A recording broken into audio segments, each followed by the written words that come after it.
मग एक आतून एक हे झालं की आपण ऑर्केस्ट्रात गावं, कारण त्यावेळेला प्रत्येकाचं एक, पण त्यावेळेला काय एक प्रॉब्लेम होता की प्रत्येक ऑर्केस्ट्रात 5 आवाज फिक्स्ड असायचे. लता मंगेशकर, आशा भोसले, मोहम्मद रफी, किशोर कुमार आणि मुकेशजी. तर गायचा तर शौक आहे. काय करू, मी हेमंत कुमार सुरू केलं.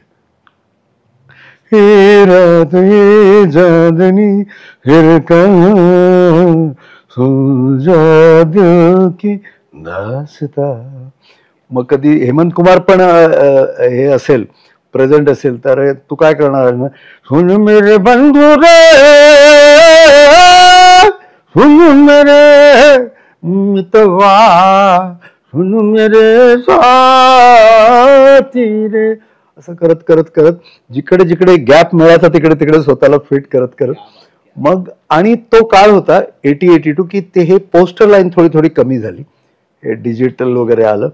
आणि मग म्हणतो ना की हळूहळू ब्रश दूर झाला आणि माईक जवळ आला.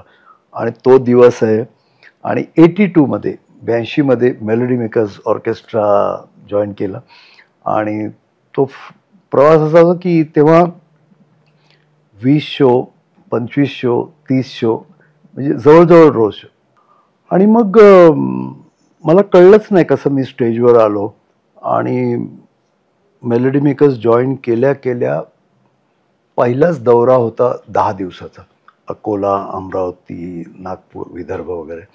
आणि मग मला वाटतं त्या दिवसापासून आजपर्यंत ह्या पायाची जी भिंगरी आहे ती कधी थांबली नाही, देवाच्या कृपेने. पण मला इथे आवर्जून विचारावं असं वाटेल की घरात एकतर सांगीतिक वारसा खूप वेगळ्या दर्जाचा होता आणि तितक्यात बाबांचाही चित्रकलेचा वारसा. पण दोघांकडनं कधी हट्ट नाही का झाला? म्हणजे बेसिकली घरात असं होतं की अरे आईला संगीत येतं तर मुलाला ते किमान यायला हवं, किंवा बाबां जर चित्रकार आहे तर ती कुणीतरी थोडी परंपरा पुढे न्यायला हवी. तर असं घरातनं कधी हट्ट झाला का? किंवा आई बाबांमध्ये कधी असं व्हायचा का की नाही हा चित्रकार होणार की गायक होणार, असं कधी घरात झालं का?